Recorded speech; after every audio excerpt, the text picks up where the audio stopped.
Live with Becky Sunshine. I just say that because I'm waiting. Killing time for just a few seconds. But anyway, I got to start talking right away because I always have a lot to say. I have to start this out by saying I got the sweetest text from a friend of mine, and I just have to tell you what she said. She owns a mule that I used to have, Emma, and it's a spunky little mule, and she's a very good rider, thank goodness. And she always rides in this treeless saddle, and I tease her and call it her marshmallow saddle. And I always make fun of her marshmallow saddle. So we went shopping to a horsey yard sale, and there was this really nice saddle there. And I could tell by looking at it that it would fit the mule perfect, and it would be much safer for her. It's like a Brisbane Australian saddle. I don't know if anybody knows what that is, but anyway, it's kind of the style of a certain saddle. So anyway, she buys the saddle. We make a deal on it. Brought the price way down on it, and she gets the saddle. And then she sends me the sweetest text ever. And she says that she rode for 16 miles one day and like 9 the next day. And she said she wasn't sore or tired, and it was just wonderful. And thank you for making me buy the saddle. That's what she said. Which, of course, I didn't make her buy the saddle, but I did encourage her to buy the saddle and tried to get her a good deal on it. So I'm so glad it worked out, and I told her what her friend's for. They like to help each other. So that worked out good. What are they? My dogs are barking out there. It's like, I don't know if anybody can hear them. They're loud. Well, we had such a busy week this week, and so I didn't have a chance to get Fifi's tutu ready to put it on Fifi for the end. So I'm sorry, but I'm going to try to do it next week so you can see Fifi in her tutu. So we'll see.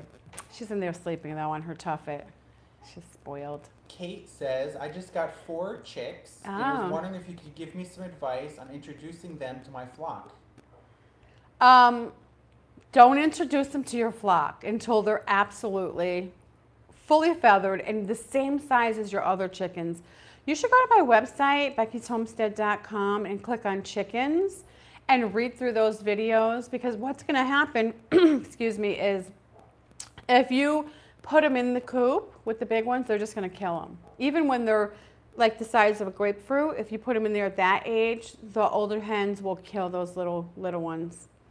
So it's very tricky. You can do it. It is doable, but it's very tricky to introduce, new chickens in with the old chickens. So if you watch some of the videos, it'll give you some really good ideas to make it successful for you. Rachel says, hi, Becky from Indiana. Hi, Rachel. Glad you joined us. Asuk says, hello from the Philippines. Hi, Asuk. I just love when it's worldwide and everybody joins from all over. I'm glad that everybody's interested in homesteading all over the world. That's so funny. Makes me happy though. Homesteading's a great lifestyle.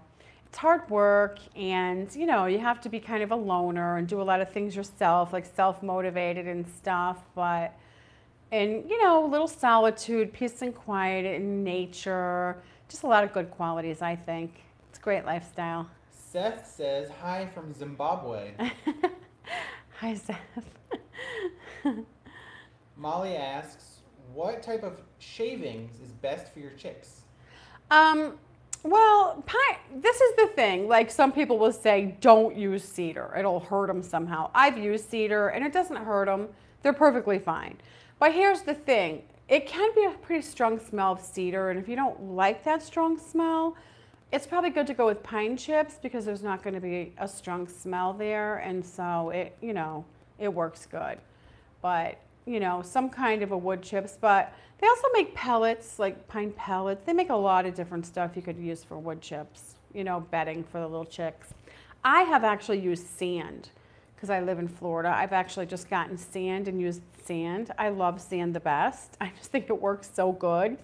And also the little chicks, they'll be like a little bigger than a ball, about that big. And they'll be like doing their little dust bath when they're teeny weeny. You've never seen anything cuter. Little teeny chicken like trying to do its dust bath. It's a really cute. So the sand works really good if you live in a sandy area. Batania says, hi Becky from Brazil. Hi, Batania. Phyllis says, hi Becky, love you, watch all your shows. Oh, thank you. I'm so glad. Juan says, how's your garden? Oh, my garden. I'm not a good gardener. So, you know, I don't know if I'm inspirational in the garden department, but I do like to grow things. And I seem to be, my problem is I like fuss with the stuff too much. And it's like, leave me alone and just let me grow. Because, you know, gardens grow pretty slow. But once they get going, once those roots take hold, things do grow faster. But I don't know, I'm kind of an impatient person and I'm just like, I'm always in there fiddling with it. So I think that's a problem. I should just leave it be until it starts growing. Red Boots Homestead says, woohoo, Becky time. That makes dishwashing so much more fun. Oh. Say hi from the cold Ozarks of Missouri. Oh. And also, I hate washing dishes. That is like the worst job to me ever. Like, I hate washing dishes. I'd rather do anything than wash dishes, I think.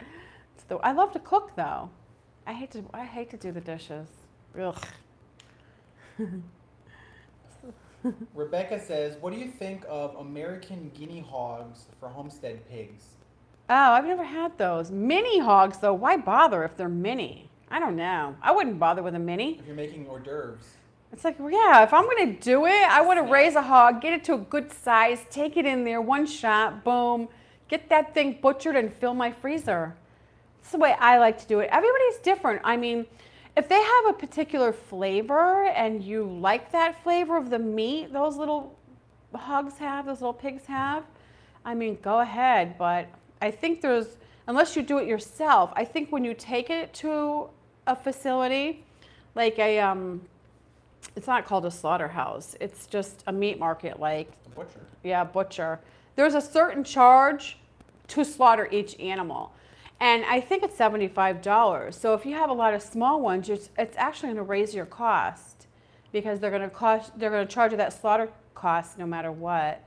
And then the rest to chop it up and, you know, wrap it, that's a per pound charge. Mary says, wait, I'm not done.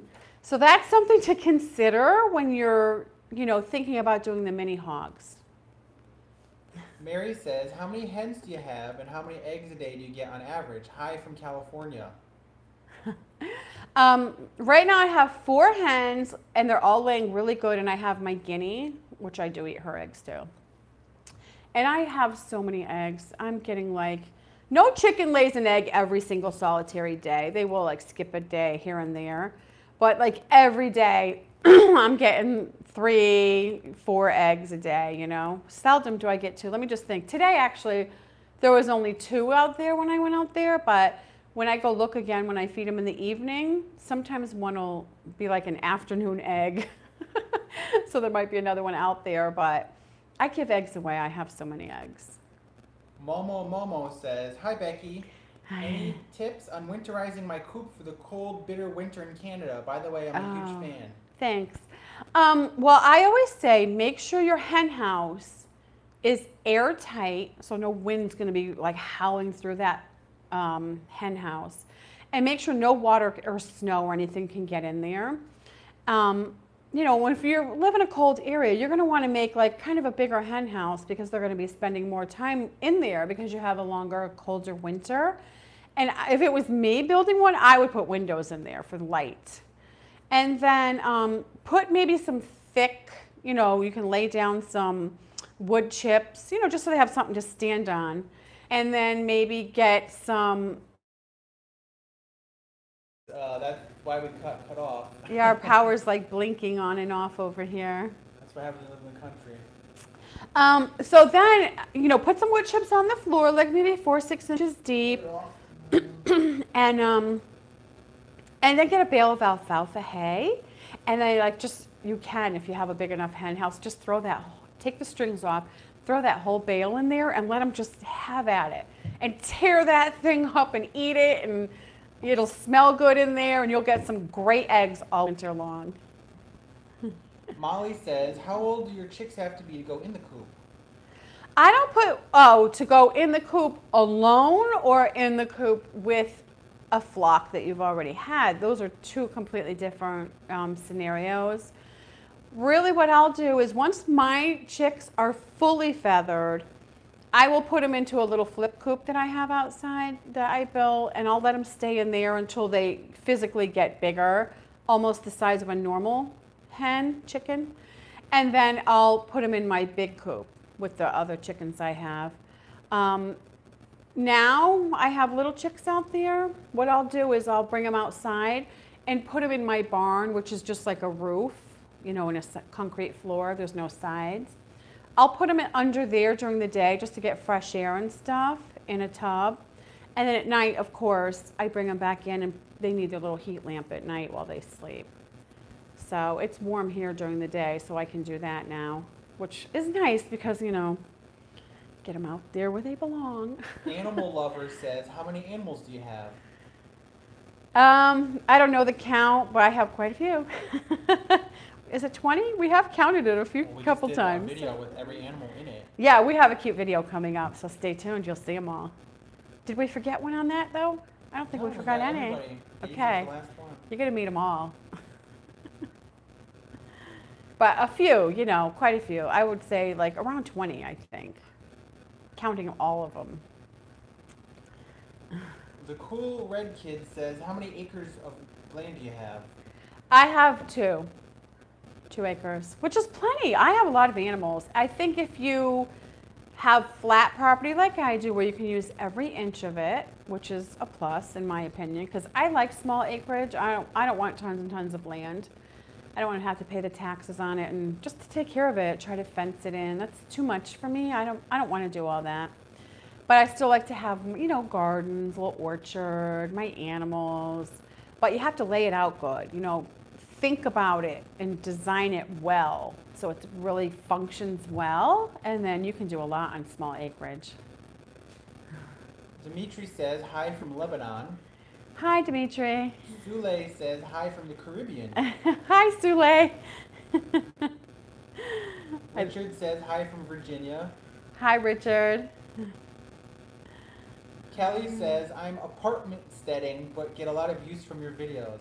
Oh, who cares, right? I say do what you can where you are. It's fine. There's a lot you can do in an apartment.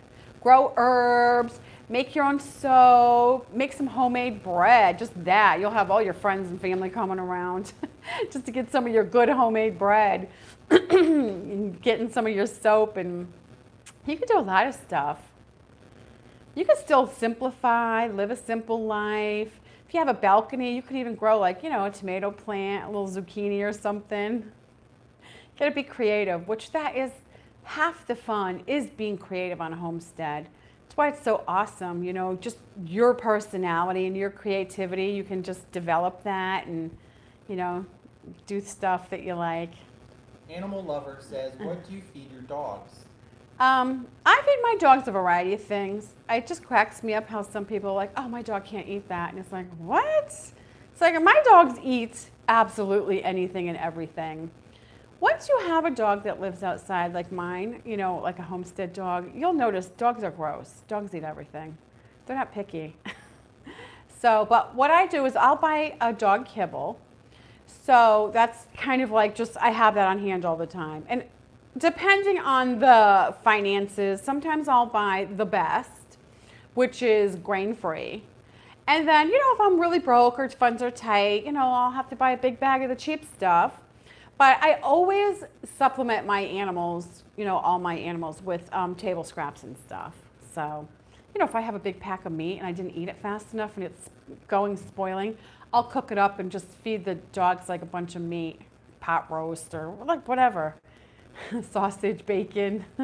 Lena says, I've learned everything from you the past 3 years raising my 12 chickens. Oh, good. I'm so glad to hear that.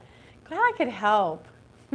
Seth says, my hens just started laying eggs, but not where I want them to. Oh, How do I yeah. encourage them to lay where I want them to? Well, this is what you got to do. You got to lock them in the coop for like 2 weeks. That's what you have to do, because if the people that like to free range their birds, what happens is those birds will find somewhere else they like better. They'll try to start sleeping in the trees at night. They'll start laying those eggs anywhere and everywhere, which is like, why bother? You're having them and taking care of them and feeding them and spent the money on the coop, all that to get the good eggs. So free ranging, you know, has a plus and a minus, I've noticed through the years. Tijani says, hi from Algeria. Hi. So you have to lock them in the coop for 2 weeks. Don't let them out, if your coop's big enough, of course. And then feed them good. And then if you have a nice nest box in there, they'll get used to that and they'll like it. And then you can like maybe let them out every other day. Don't let them out every day. Mark says, how many chickens should I start with in a new pen? Don't get too many. That's the key. This is the thing. You can always get more in the future. And yes, it is a little tricky to introduce new ones to the flock you already have established if you want more and you like them, but it's doable. So the key is to start small and get good at it, and like you make sure you like it, and you might be satisfied with just 3 or 4. You'll be like, oh, well, I get enough eggs. Like, why spend money on more and spend more, you know, money on the food when I'm good with 3 or 4? So just start small. That's my advice. Works out much better that way. Dimitri says, is lake water good for animals? I don't know. Test it. See what's in that lake water. No. I mean, it's not I don't think it's potable water, is it? I mean, I think you should give your animals potable water. I mean, unless you're absolutely desperate and you have no choice. I mean, I don't know. I'm sure if I like rode my horse up to a lake, it would drink out of the lake. Or if I rode up to the side of the river, it would drink out of the river. And I'd let it. And the dog would too. But I mean, I don't know how big the lake is or what's in it. I'd start by testing the water personally. See what's going on in there.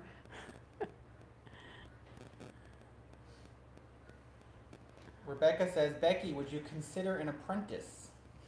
Oh, no, I don't do that. I'm sorry. At this time, I don't do that. I have so many people ask, and I don't have the setup, and I'm just not I'm not in that spot in my life right now. Tony says, hey, Becky, just bought some alfalfa hay and put it in the pen. They love it. Oh, yeah, they love it. Good. You'll get some good eggs, too, now. When I raise a hog, I feed it alfalfa hay, too. Makes the meat really good. That's good stuff for them. Of course, the horses love it, too. Everything likes that, alfalfa. Alfalfa. Gotta name one of your chickens alfalfa now, I guess.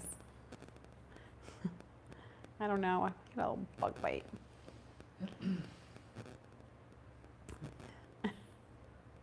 People are asking the exact same question multiple times. It's confusing. Oh. You gotta read the question so you don't ask the same ones over and over.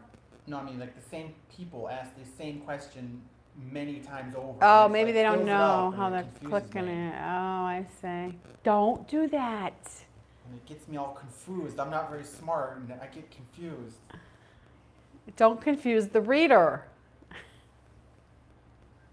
Seth says, I live in a hot area and I want to ask what I can do to cool down my Buff Orpingtons.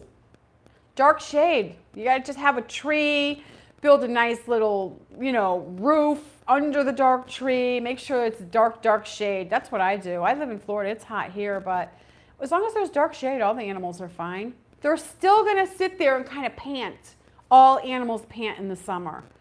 It's like chickens. They don't sweat. And make sure nothing is reflecting on them, because I had it once where I had it too close to the house, and it was reflecting off the siding of the house and it was getting them too warm, so I had to move them farther from the house. Yeah, that's why I say put them under a big tree, not by the house. Big shade tree. Got to utilize the big shade tree. And if you don't have a big shade tree, then you have to get out there and you have to build something. You got to build a roof that they can get, even if it's just 4 posts. It's like a shade roof, like a cabana. Build a little chicken cabana. And 4 posts, and then just a top where they can go under there and get out of the sun, and get the breeze will blow through. All animals are going to pant in the summertime, though, because we sweat. That's how we do it. and they pant. That's how they do it. So, I mean, just because it's panting doesn't mean like it's dying or something, as long as it has like, you know, plenty of water and it has shade. It'll just lay around and pant like we sit around and sweat. It's like, that's how the summertime goes. Here's a good question. Hopefully Homesteader says, any suggestions on where to get good quality hay in Florida in small quantities? Other than a pet store having a hard time finding anything but this junky coastal hay. That's what Florida grows, coastal. That's what grows in Florida. That's what they sell, you know. There are bigger feed stores around, you know. A city like Ocala, which is like the horse capital of the world, go check out those feed stores over there. They're going to have a variety of hay that they have shipped in. You know, you're going to pay for that, but they'll have like orchard grass, timothy, alfalfa. We just saw at the feed store, they had little tiny bales of hay. Well, they were like little. Where was Remember? that? I don't remember that. Oh, I don't remember that. They had a whole aisle, all different kinds. They were little bales. Oh yeah. So they do make them. Yeah, you gotta just go to maybe a bigger store, look around for them. Marley says, how do you stop ducks from fighting? What are they fighting over? It must be 2 males and 1 female. Are they fighting over the food? You're not feeding them enough? I mean, they don't even fight for so many reasons. They're not like people where they just sit there and bicker and fight. Is the pen too small? Like, there's something going on over there. The ducks are fighting. I don't know what it is. You gotta watch them and figure it out. It's like troubleshooting, problem solving. You gotta pay attention, watch them, and you know, make some adjustments. Figure it out. Alex says, have you ever preserved eggs? No. That's a thing, though. People do like pickled eggs. Oh yeah, they get those big jars, those big gallon jars, 2-gallon jars, and pickle eggs. So that's how they preserve them. I don't know if I think they hard boil them first and then they pickle them. I've never even eaten a pickled egg, although I do like hard boiled eggs. So you can look into that. You know, if you have a lot and you want to preserve them, I don't even think pickled eggs last that long though. You know, it's not like they last years or something. So I just give my extra eggs away. David and Stephanie say, I live in a neighborhood and cannot have roosters. How can I tell what gender the chicks are when purchasing them? I'm lost in the sauce.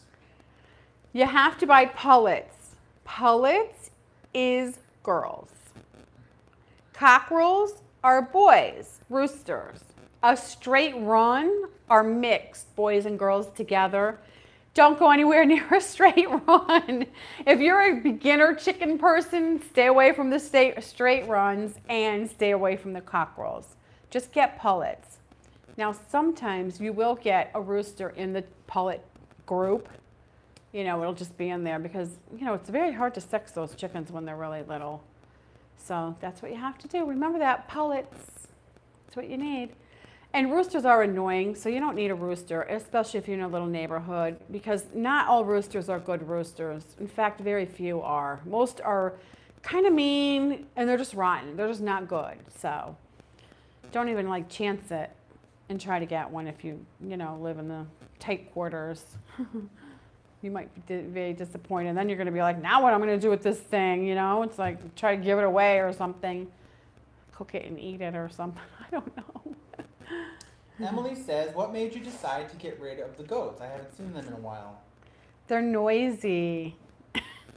That's the reason. They're very noisy, and I'm so busy. I didn't have time to like start milking. That is the problem, really.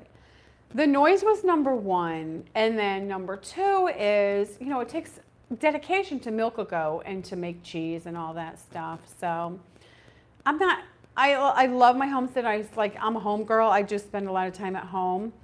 But still, with milking a goat, like you have to be home every single day to milk them and stuff. So I just didn't want to like commit to that just yet. I'm like still too busy and stuff. And the noise. But they are cute. They're so cute. I do like goats though. I like the little mini goats. Little mini Nigerians. Those are my favorite. Smith Farm says, what is your favorite breed of duck? I don't know. I like ducks. I'll tell you which ones are not my favorite, because, you know, there's like two groups. There are the big, what are those big white ones called? I forget. The big, huge, gigantic, not the Peking ducks. Those are just regular ducks. The Pekings have the red on them, and Pekings can be mean, and they're big ducks too, but I forget the name of the big, gigantic white ones, but they're so cute. I don't like either one of those, and the reason being, they eat so much food to be that big, and they poop a lot. Those are like messy, messy ducks. I prefer smaller ducks. I call them call ducks. Some people call them bantam ducks. So they're like the bantam chickens, where they're just like miniature size. Adorable. They're so cute. They don't eat much. They're not as messy. They don't quack as loud, and they're just adorable. So I've had those, but this time I wanted to try some runner ducks, which are tall. They have long legs and they stand up. They're kind of like a goose duck. That's what I call them, a deuce. They're tall, but they're like a skinny duck. They're not like a big fat duck. So they're kind of on the smaller side in that sense, that they're skinny. So I like those. I like runner ducks. They're so cute. Runner ducks, in my opinion, have a better personality than the little bantam call ducks that I've noticed. They're just like friendlier and like people more. They'll like get in there with you. I don't know. They're both cute though. Katie and Paul says, did you pay for your land in cash or did you get a loan? I'm having trouble finding someone to lend to me for raw land. No, I didn't buy my land cash. I found this. I talked about this in one of my videos that in my book, that try to find a small financing company. Don't bother with a big bank. Don't bother with like let me just think. Even credit unions are big. Try to find a little kind of, I don't know if it's called a mom or pop finance company, but it's small. There's lots of them out there. And they're way more likely to give you a loan. And another thing is, go in there and talk to them. Or call them and talk to them on the phone. And if you can kind of establish, I know this might sound weird over a phone call, but a relationship, like some kind of a rapport with them. And like, don't be shy, like kind of be chatty. Tell them your life, tell them how long you've lived there, where you work, how long you've worked there, so they can get a sense of if you're stable. A lot of times they'll just go ahead and, take a chance on you and give you a loan, even if you don't have like the best credit score, or even though you might have high debt to income ratio. A lot of times they'll still give you a small loan. You're not going to get a fortune out of them. A little loan. That's what I would do. Kate says, my dog's names are Jack and Amelia, and my cat's names are Cleo and Luna. Good. Names. Yeah, very nice. We love our little animals. They're so cute. They keep us busy every day. But they're fun to watch. Better than TV. David says, what kind of horse or pony breed is good for a homestead? I would say, from my experience, I absolutely love our Hefflinger. We've had him forever. And he's just Mr. Steady Eddie. He's such a good Hefflinger. You got to train him. None of them are good if you don't train them good. So, number one, get a good-natured animal when you're picking it. It doesn't matter about the looks. It's got to be good-natured. And then you can train it. It'll be trainable. But a good sturdy little breed that can be shorter and smaller, therefore less expensive to take care of, is a Hefflinger. They're very nice. Also, I love my mule. Mules are pretty inexpensive to take care of as well. They're very hardy and they're awesome. But not everybody's a mule person. That is the truth. I don't think a mule is good for a beginner. I wouldn't. Okay, there's Scott's opinion, which is probably a very good opinion. Would you recommend a beginner gets a mule? Really? Maybe not. I'm horse crazy. I'm like the crazy. I love horses and donkeys and mules. So, yeah, that's a Hefflinger is probably more your speed in the beginning. Katie and Paul say, what's the most expensive animal you've had? To purchase or to take care of? None of ours are expensive to purchase because I always look for a good deal. And none of them are that expensive to take care of. I would say the horses for sure because they're big. They eat more than everybody else. So to keep them, you know, is an expense because, you know, they need more food.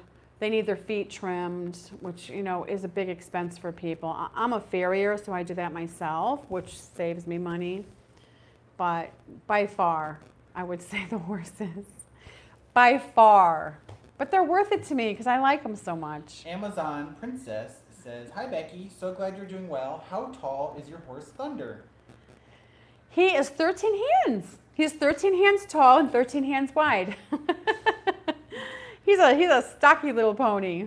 He's not very tall, but being a draft pony, that's what a Haflinger is, that, you know, they're just plenty big and strong enough to where you can ride them.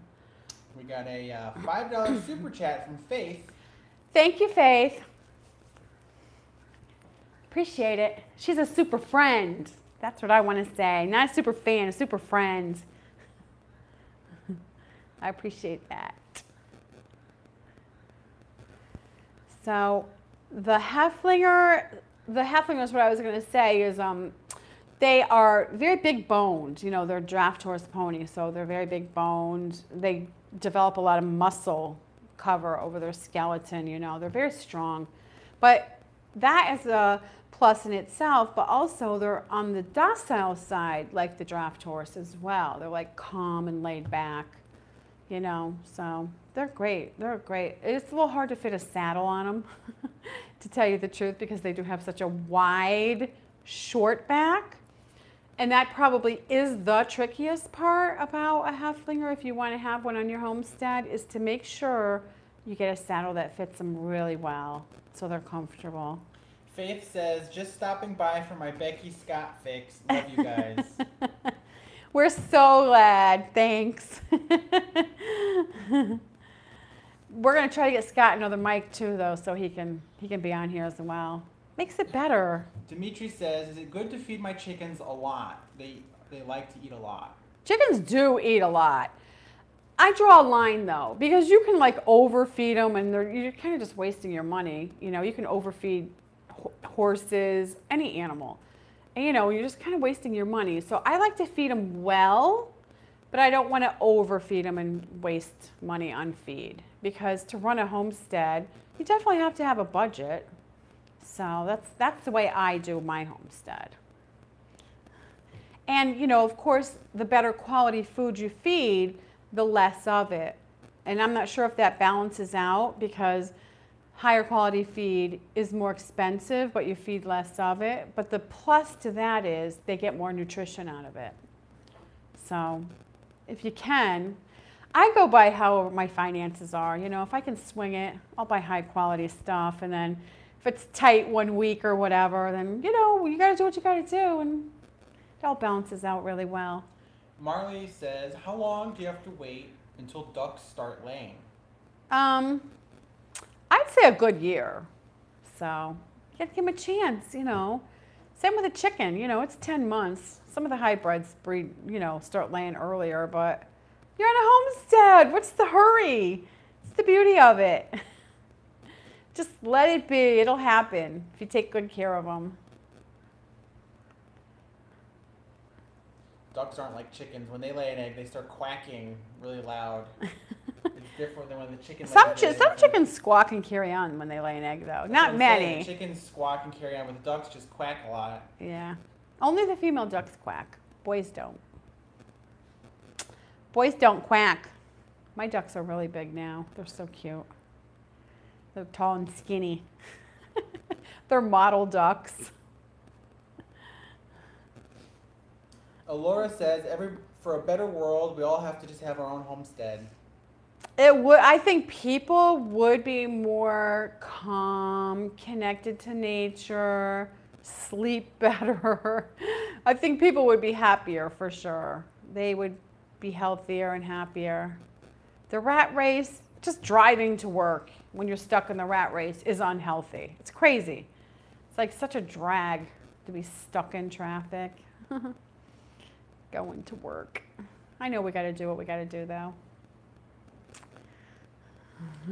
The stream is going really slow. Oh, is it? It's okay. No hurry. Why don't we? Why don't we what?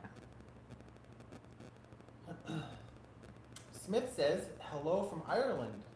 Wow. Hi, Smith.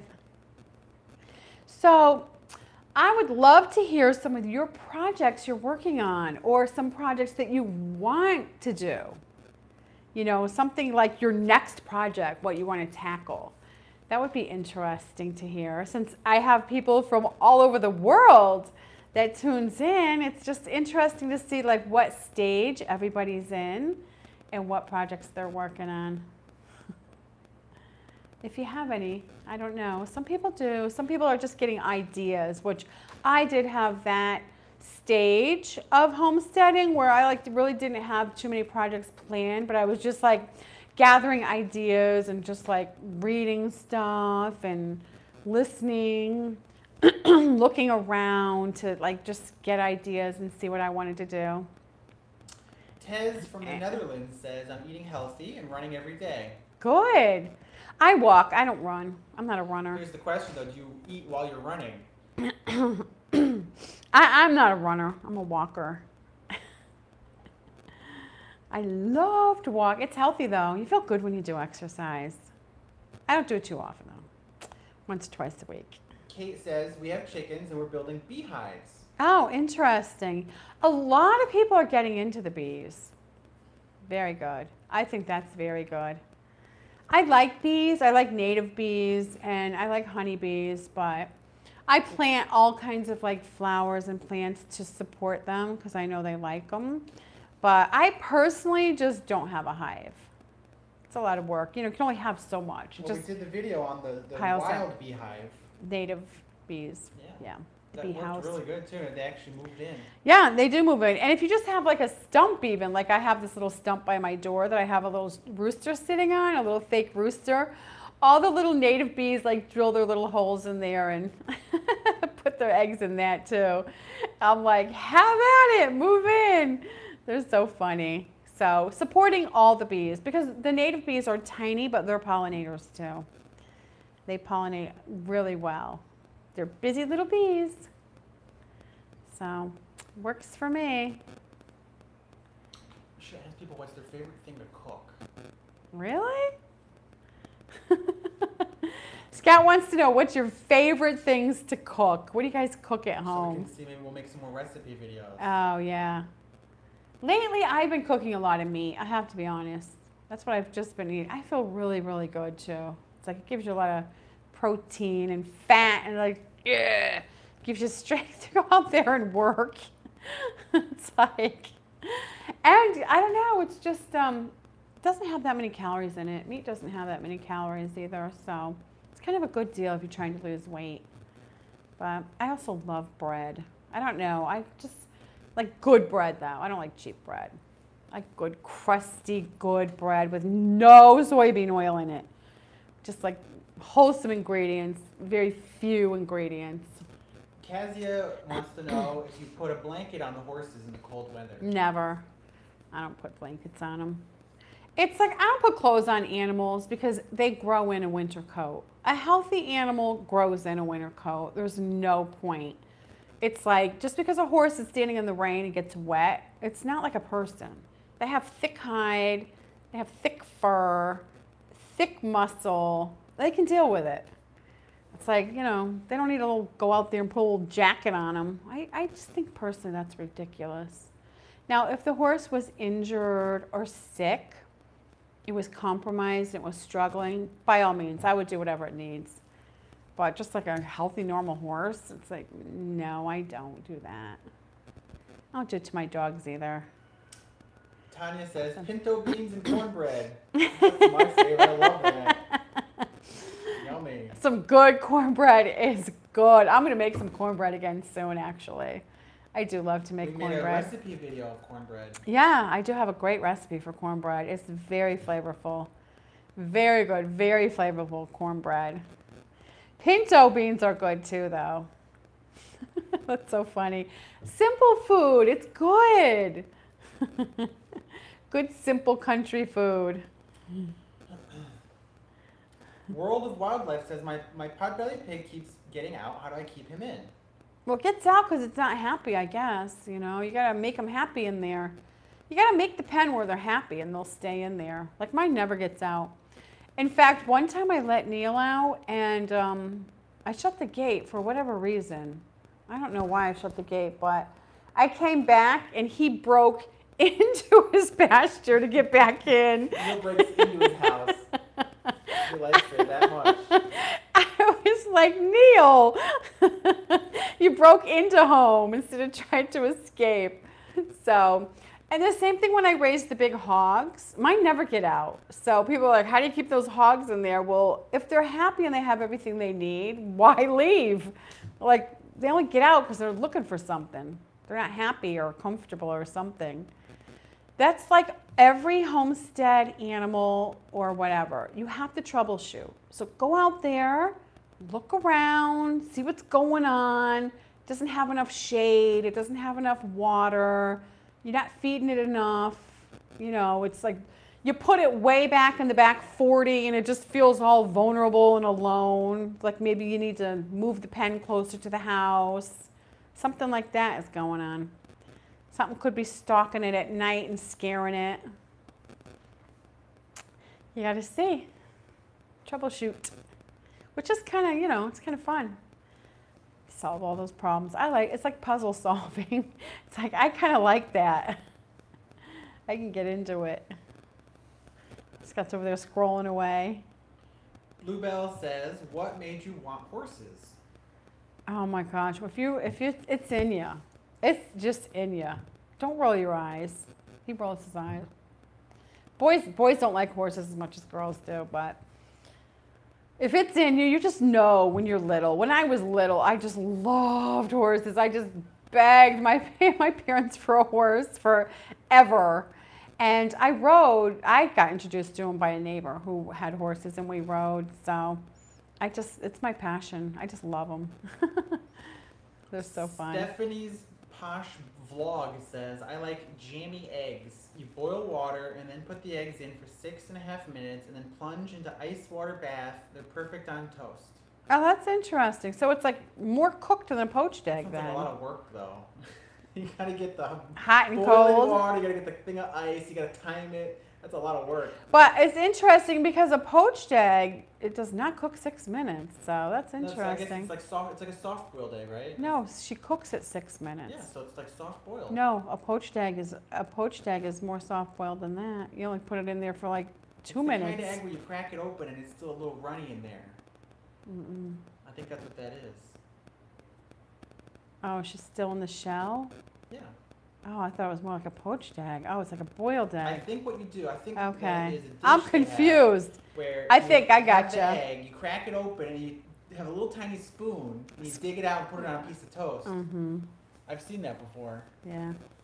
It's a lot of work though. It is good though. I mean, eggs and toast are good. I do eat eggs and toast a lot. That's a lot of egg talk. But whatever, if you like it, everybody's different. I usually just cook my eggs in my cast iron pan, but I do make hard-boiled eggs. Those are good too. It's all good. If it's good, fresh, whole food, it's good. Okay, well, I think we're going to end. I do have a couple things I have to get to, so sorry, but I got to stop. Michelle says, what's the best source of information on donkeys? I don't know. You got to just like Google it maybe and, you know, look it up and. There's books out there. Yeah, just look up books on donkeys and see. It's fun. You got to learn, you know. You do learn from experience too. You can read a million books and then when you get it, you're still going to learn stuff from experience. So just be nice to it and teach it to lead first. If it leads really well, then you can just go from there and keep training it. But of course, number one, make sure it's good-natured. Meredith Hodges. You know? Yeah, Meredith Hodges is awesome. She is definitely the real deal. She has really good books. Just get one of her books on Amazon. You can type in Lucky 3 Ranch, Meredith Hodges. She's very helpful and very good. Herding mules and donkeys. Okay, so I think we have to stop for today. If anybody wants to get any last question in, for sure, do a super chat and we'll get your question. Otherwise, we'll end it. I try to squeeze these in every Wednesday, so I just ran home quick. I barely made it. That's why I was a little late. KB Fiber says, You always- have you ever made mayonnaise? Yes, actually, we have with our fresh eggs It's and so messy to make mayonnaise and to clean up after, though. I don't make it anymore. yeah, it's true. It's a lot of You work. can make it in the blender. You can make it. It is worth trying though. Make it once to try and see. It is good. Butter's good too. Use butter instead of mayonnaise. Okay, well, I'm gonna see y'all next week on Wednesday. Bye.